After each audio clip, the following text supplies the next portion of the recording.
Recorded Books presents Running from Love by Yvonne Bennett.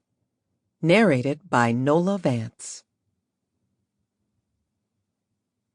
Chapter 1. 6 Years Ago.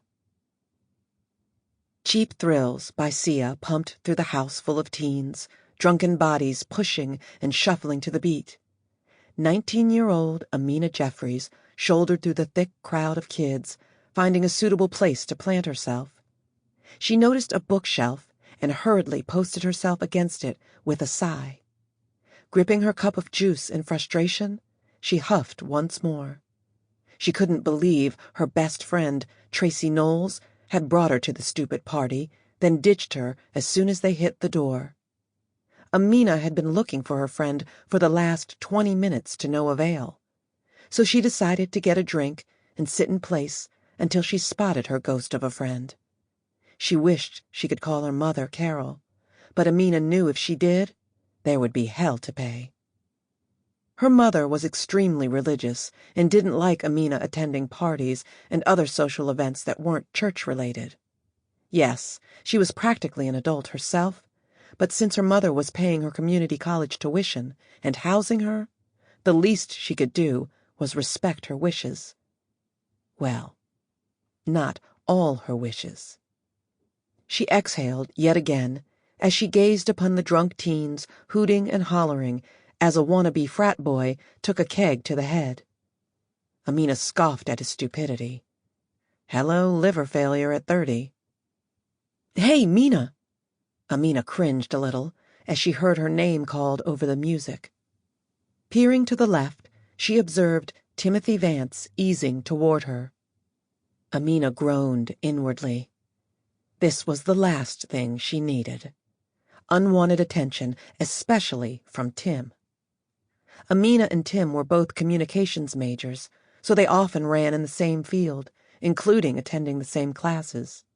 Plus, Amina had noted Tim seemed to have a slight crush on her, and it was also noticed that Tim couldn't take no for an answer. Hey, I didn't know you were going to be here. Thought you said you were going to get busy on telecommunications paper for next week. Tim lifted a surprised brow as he neared her. It was a last-minute thing. Tracy called and told me about it, you know? Amina shrugged in disinterest, hoping he got the message. She did not want to be bothered. Amina just wanted to seclude herself in her tiny corner until she found Tracy, and once she did, they were out. Amina was boreder than a wood plank. She had attended numerous parties since she was old enough to sneak out, but this one was a bust, especially considering she didn't want to be here in the first place. She just came because Tracy didn't want to pull up alone. Amina fought the eye roll that was weighing one of her eyelids. If I would have known you were coming, we all could have ridden together. My dad just got me the new 2016 Dodge Ram, and it rides smooth as fuck. He wanted me to trade in my Jeep, but I wasn't going for it. Now I have my choice of 2 cars, and the old guy is pissed. Said the Jeep and Ram are taking up all the garage space for his Lincoln. Tim grinned, showing off his pearly whites.